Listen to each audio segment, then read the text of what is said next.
আসসালামু আলাইকুম প্রিয় দর্শক। আজকে পবিত্র জুম্মার দিনে নামাজ পড়ার পর একটু ঘুরতে বের হলাম। তো আমাদের পাশের গ্রামে গ্রাম চৌরার সাথেই তারাপাইয়া সরকারি প্রাথমিক বিদ্যালয়। এ, মানে কাছাকাছি হওয়া সত্ত্বেও আমাদের কোনোদিন যাওয়া হয় নাই। তো আজকে হঠাৎ করে খেয়াল করলাম স্কুলটা অনেক পুরনো দিনের স্মৃতি আমাকে স্মরণ করিয়ে দেয়। তো ভাবলাম যে একটু ব্লগ করে ভিডিওর মাধ্যমে একটু স্মৃতিবন্দি করে এই ভিডিওটা রাখি। তো মাঝে মাঝে দেখতে পারবো, দর্শকেরাও দেখতে পারবে।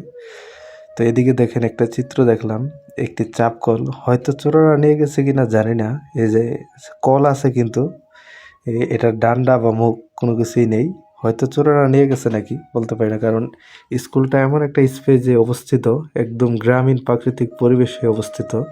আশেপাশে মানুষ কম থাকার কারণে হয়তোবা চুরি হয়।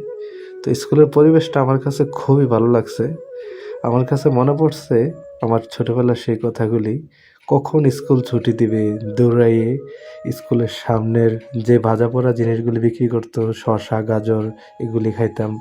কখন ঘন্টা বাজবে, বাড়িতে যাব, ভাত খাবো, পুষ্কুনিতে ডুবাবো, খেলাধুলা করবো স্কুল থেকে যাওয়ার পর। ওই স্মৃতিগুলি মনে পড়ে। পরে চুপে চুপে ডিম সিদ্ধ নিয়ে আসতাম, স্যারেরা দেখলে মারতো। অনেক সময় খেলাধুলার অনেক কিছু নিয়ে আসতাম, স্যারেরা মারতো। যখন প্রাইমারি স্কুলে পড়তাম, স্মৃতিগুলি মনে পড়ল স্কুলটা দেখে।